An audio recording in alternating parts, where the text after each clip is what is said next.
दोस्तों नमस्कार, मैं जफरुद्दीन, आप देख रहे हैं सहारा न्यूज। आपकी जानकारी के लिए बता दें कि सदर शेर मोहम्मद ने आईजीपी राहुल प्रकाश की प्रशंसा करते हुए कहा कि गांव-गांव जाकर लोगों को अपराध की दुनिया से निकालकर बेहतरीन जिंदगी जीने का निवेदन कर रहा है, लेकिन लोग मानने को तैयार नहीं हैं। राहुल प्रकाश आईजीपी की जितनी प्रशंसा की जाए वो कम है। सदर साहब ने कहा कि सामाजिक और राजनीतिक लोगों को आगे आकर लोगों को OLX, टटलूबाजी, गोहत्या जैसे अपराधों से रोकने के लिए पंचायतें आयोजित की जानी चाहिए ताकि मेवात अपराध मुक्त हो जाए। अगर अभी भी आप लोगों ने अपराध की दुनिया नहीं छोड़ी तो पुलिस और तेज गति से आपके खिलाफ कार्रवाई करने को तत्पर है। हालांकि सदर साहब के मुताबिक मेयो कौम के लोगों के साथ साथ दूसरी कौमों के बच्चे भी इस अपराध में मुब्तला हैं। जिस तरह मेयो कौम के लोगों के मकान तोड़े जा रहे हैं, उसी के आधार पर बाकी समाज के लोगों के खिलाफ भी कार्रवाई की जानी चाहिए। पुलिस प्रशासन से ये अपील सदर साहब ने की है। सदर साहब ने बिना लाग लपेट के कहा कि जब बेटा घर में 2 लाख की बाइक, 10 लाख की थार, 20 लाख की क्रेटा और 50 लाख का मकान में खर्चा करता है तो सारा परिवार ये जानता है कि मेरा बेटा क्या बिजनेस कर रहा है। सारा कुछ पता रहता है जिसे इनकार नहीं किया जा सकता।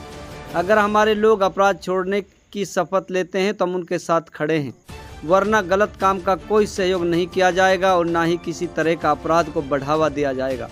सदर शेर मोहम्मद ने बताया कि प्रशासन ने उन मकानों को नोटिस देकर तोड़ा है जो सरकारी ज़मीन पर अवैध रूप से बने हुए हैं। आइए सुनवाते हैं उस महान शख्सियत को जो हमेशा आपके हक और हुकूक के लिए शासन, प्रशासन और सरकारों से लड़ा है। सदर साहब, भरतपुर राजस्थान की बात करते हैं तो वहाँ लगातार लोगों के मकान तोड़े जा रहे हैं, तो किस तरीके से आप देखते हैं, क्या कहोगे इसको लेकर? देखिए,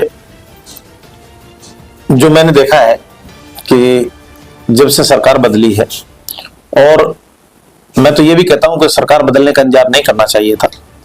वहां पर मेवात को अच्छे से जानने पहचानने वाले अधिकारी आए, राहुल प्रकाश जी। उन्होंने ये कोशिश की कि मैं समझाने की कोशिश करूं लोगों को। उन्होंने पहले गांव-गांव जाकर मीटिंग की, सबको नेताओं की तरह, मैं तो ये कहूंगा, और उन्होंने किसी को निर्देश नहीं दिया, आदेश नहीं दिए, ऑर्डर नहीं दिया, बल्कि उन्होंने निवेदन किया कि भाई आप लोग मेहरबानी करके इस गंदे काम को छोड़ दीजिए। बावजूद उसके लोग नहीं माने। अब जो मकान जो तोड़े जा रहे हैं, मकान अभी तक जैसे हमारे पास रिपोर्ट है कि 2-3 लोगों के मकान तोड़ दिए हैं, कुछ 20-30 लोगों को नोटिस दिया है। मेरी व्यक्तिगत रूप से बहुत सारे लोगों से बात हुई, तो मैं लोगों से ये कहता हूं कि क्या तुम अभी भी इस काम को छोड़ सकते हो? अगर जिम्मेदार लोग आगे आए, जिम्मेदार लोग ये करें कि इस गंदे काम को हम छोड़ दें, तो हम ये दावे के साथ कह सकते हैं कि अधिकारी जो हैं वो भी इंसान है, उनका भी नरम मिजाज रहता है, उनकी कोई व्यक्तिगत दुश्मनी नहीं है। लेकिन जो सेक्सटोर्शन के, जैसे हमारे लोअर में कल 2 लड़कों को गिरफ्तार किया गया है, आप ये देखिए कि आप किसी का सेक्सटोर्शन वीडियो बना करके और फिर उस आदमी को इतना ब्लैकमेल करो कि उसको मरने के लिए मजबूर कर दो, तो आज उसकी दशा भी देखनी चाहिए। और इनके पास, जिनके पास इस तरह का हराम का पैसा आया है, और उस हराम के पैसे ने मेवात के अंदर दुनिया भर की जो बीमारियां ला दी है। आज जो गरीब आदमी है वो बिल्कुल एकदम अपने आप को ऐसा महसूस करता है कि ना मैं कैसे इनके बीच में जीऊं। इनका हेल का पीना, दूसरे जो एनर्जी ड्रिंक्स है महंगी उनका वो करना, महंगे शौक पैदा करना, ये जो इन्होंने किया है, इसकी वजह से मेवात जो है अपराध की तरफ बढ़ रही है। मेरा अपना ये मानना है कि जो मकान जो टूट रहे हैं इस पर, और प्रशासन को उन्हीं लोगों को सारी जमीन पर बने हुए हैं या जिनके खिलाफ बड़े मसले हैं, उनको ये नोटिस दिए हैं। जिनका निजी कोई ईमानदारी का मकान बना हुआ है, सरकार ने उनको नोटिस, जैसा हमारी जानकारी में, नहीं दिया। फिर भी मैं ये कहूंगा कि इनके प्रति अभी भी अगर ये सुधार करें तो सरकार को, अधिकारीगण को नरमी बरतनी चाहिए। वैसे तो मैं इनको कभी जस्टिफाई यूं नहीं करता कि जैसे लोग कहते हैं कि साहब एक की वजह से सारा परिवार उसमें आता है, सारा परिवार परेशान होता है।